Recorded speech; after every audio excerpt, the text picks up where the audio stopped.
సావిత్రిబాయి పూలే 194వ జయంతి సందర్భంగా హుజురాబాద్ నియోజకవర్గం నుండి సావిత్రిబాయి పూలే చేసినటువంటి సామాజిక సేవను గుర్తెరిగి ఈరోజు జయంతి కార్యక్రమంలో పాల్గొని ఘనంగా స్వాగతం పలుకుతున్నాం.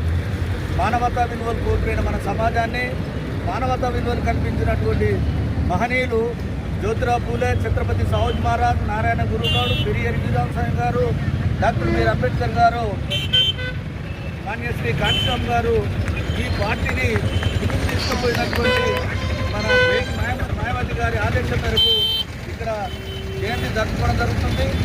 మన సావిత్రిబాయి పూలే గారు చదువులేని సమాజానికి, చదువుని నిరాకరించినటువంటి సమాజానికి వ్యతిరేకించి వాళ్ళతో పోరాడి చదువును అందించింది మహిళలకు.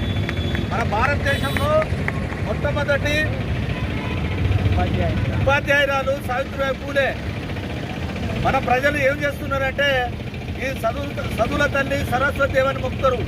అది ఏ చరిత్రలో లేదు. సావిత్రిబాయి పూలే సూత్రులకు, ముఖ్యంగా ఎవరైతే మహిళలు ఉన్నారో బానిసలుగా నెట్టివేయబడ్డటువంటి మహిళల వైపు ఉండి నాడు చదువు చెప్తుంటే రామనిజం పెండతోని కొట్టడం, అవమానం చేయడం జరిగింది.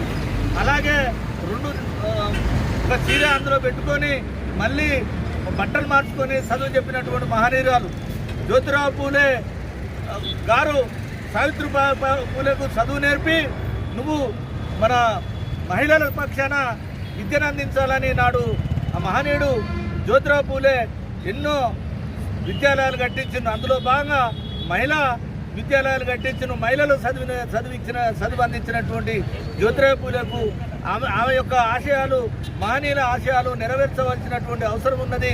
మన భారతదేశానికి స్వతంత్రం వచ్చింది కానీ బహుజనులకు స్వతంత్రం రాలేదు. మిత్రులారా, మనలో బానిసలు చూసే వాళ్ళనే ఇంతవరకు గెలిపిస్తున్నాము. మన కులరహితమైనటువంటి పేరు బహుజన సమాజ్ పార్టీ. ఇందులో కులం లేదు. ఆర్థికంగా వెనకబడ్డ 92% అంతా బడుగు బలహీన వర్గాలే. ఇప్పటికీ భూమికి, చదువుకు, వైద్యానికి దూరంగా ఉన్నారు.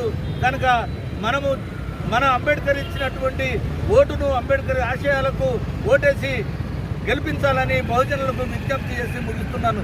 జై భీమ్.